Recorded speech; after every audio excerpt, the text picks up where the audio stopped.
start, I'm going to first, just by doing an inspection on her head. So I'm just looking for the size and shape of her cranium, and it appears to be normocephalic. And I'm looking at her hair, it seems to be evenly distributed, and I'm going to be looking at her scalp. I'm just looking for any lesions, and then I can start palpating her head. I'm feeling for any lumps or bumps. Sorry if I missed it here. And then also I'm checking for the size and shape of her head as I'm doing that. So everything appears to be in order. Next, I'm going to be checking for a TMJ. So I'm going to ask you to clench your jaw. And then while she's clenching, I'm going to pull down on her chin, and it should have no movement. And then I can also check, have her open her mouth, and I'm feeling for any popping or misalignment or cracking. Next, I'm going to assess for any extraocular movements, that's the EOM, by having her follow my pen light. This is pen light.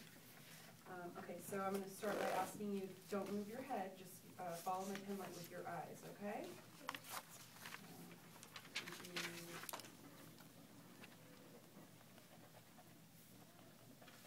I'm just looking for equal movement and accommodation. Her eyes should converge together to focus on the object, so everything's good. So then, again, with my pen light, I'm going to be checking her pupils, and I'm going to be looking for perla, that's the pupils equal, react to light, and accommodate. I already checked accommodation, though, when I checked for the EOM, so I already know that that's okay. And I'm going to turn my pen light on, and I'm going to shine inner light, and I'm looking for constriction equally in both pupils, and we are actually reacting to the light. So everything's good there. Then I'm going to check my patient's vision. You can grab anything that may have some writing, like a newspaper or magazine that might be at their bedside, and just ask them to read a simple line. So can you take this for me? And then can you read the first line, please? Hopefully healthcare students. Great. So I know by asking her that the ability to be able to read that, her vision is intact. Okay, and then I'm going to be looking at the sclera, making sure that it's white, there's no yellow, and looking for any conjunctiva that might be in the corners of her eyes. And you can also look down here, by pulling down on the lids, and there's no drainage. And I'm also looking at the irises. I don't see any discoloration around the iris. Okay, and then next I'm going to be looking at her ears. So I'm just first taking a look at the external ear.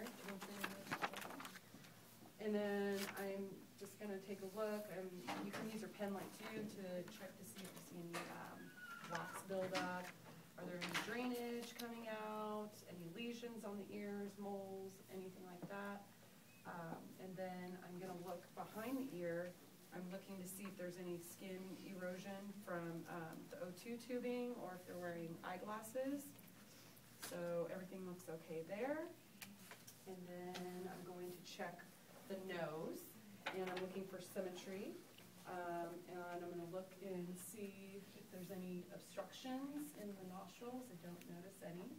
I don't see any lesions or drainage or any dry crusting around her nares. And then I'm going to have her check patency, so ask to breathe in. Okay, and then can you repeat that on the other side? Great, so now I know she can breathe through both of her nostrils. And then next I'm going to check her mouth. So I'm looking at her lips first, and they don't appear to be dry or cracked. And then I'm going to have her open her mouth. And I'm taking a look at her mouth membranes, and they appear to be moist. Can you stick your tongue out for me?